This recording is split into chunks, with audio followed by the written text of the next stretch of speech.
Okay, this is the CoffeeTec profiler. It basically composes a program and a data file which contains all of the setup parameters, default parameters, to start it.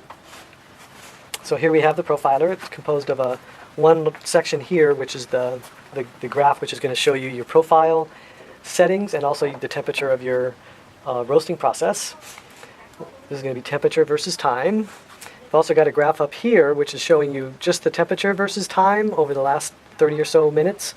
This actually records the entire day, whereas this just records an independent roast session. So the way this works is you come in and you have a recipe in mind. Maybe it's something that you did a few days ago that you really liked, and you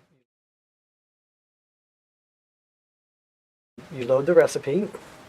And what this shows you over here is it allows you to set the burner rate in percentage, and then it lets you set how long you want it at that time, how long you want it to run at that percentage. You can see this red line down here is plotting the table. Now, the first thing you want to do is you want to heat the roaster up. We have it set to be readied at 180 degrees. So now the burner's on at 60%. It's heating up. The roasting has not started yet. Okay, so the roaster's now heated up. You can see that the ready indicator is flashing. And it's time to load your beans, dump them into the roaster, and start roasting. Now this graph becomes active. This red line shows you what the burner is doing. You can see the lines. There's a cursor that shows you where you are in the roast timing. It also tells you what temperature your beans and your air temperature are. It's up to 3 thermocouples. You can also see the temperatures here. Here you see how much time we have remaining in the roasting, the amount of expecting time. Now we have our bean temperature set at 220 degrees, and once we achieve 220 degrees, you can see the bean temperature indicator starts flashing, and that's your key to start cooling. Once you start cooling, you can see automatically we put a label on the graph and the data file. And we can also add an additional field that says dumped beans. Whenever in the roast you want to note something, you can always use the mark it feature. Okay, now that the roast is completed, we're going to want to save that file. And maybe we'll make a note that it was, in this particular case, it was let's say it was a little bit too dark. And now it's saved permanently. Now we can always go back in and load that file up, and we can see it.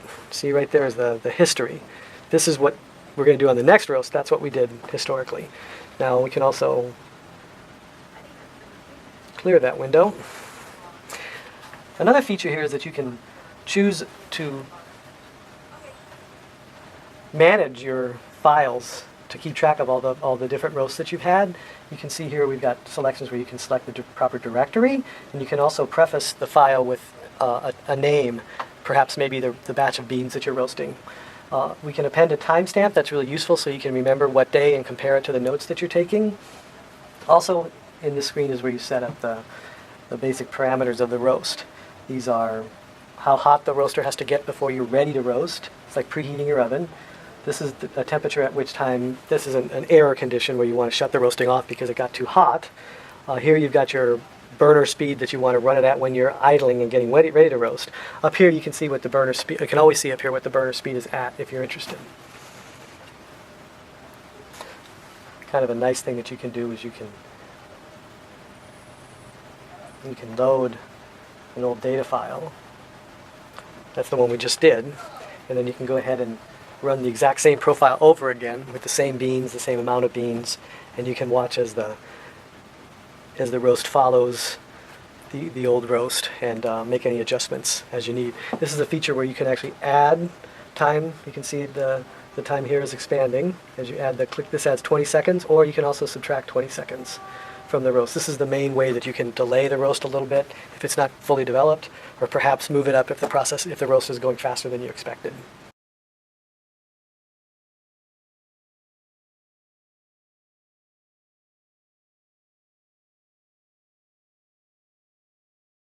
And again, now that we're done, see, it's real easy to say, well, I like that one, that was just right. this will be appended to the data file so you can remember. A lot of times you want to talk about particular issues with the roast or some of the results of the roast. You might also choose to weigh the coffee and put some information in the data file about that. And to exit the program, it's all ready to roast, but if you're done for the day, you just go and the next day you come in and you're ready to go. Load your old file. That's what you want to do. Start the heat up process. And so on.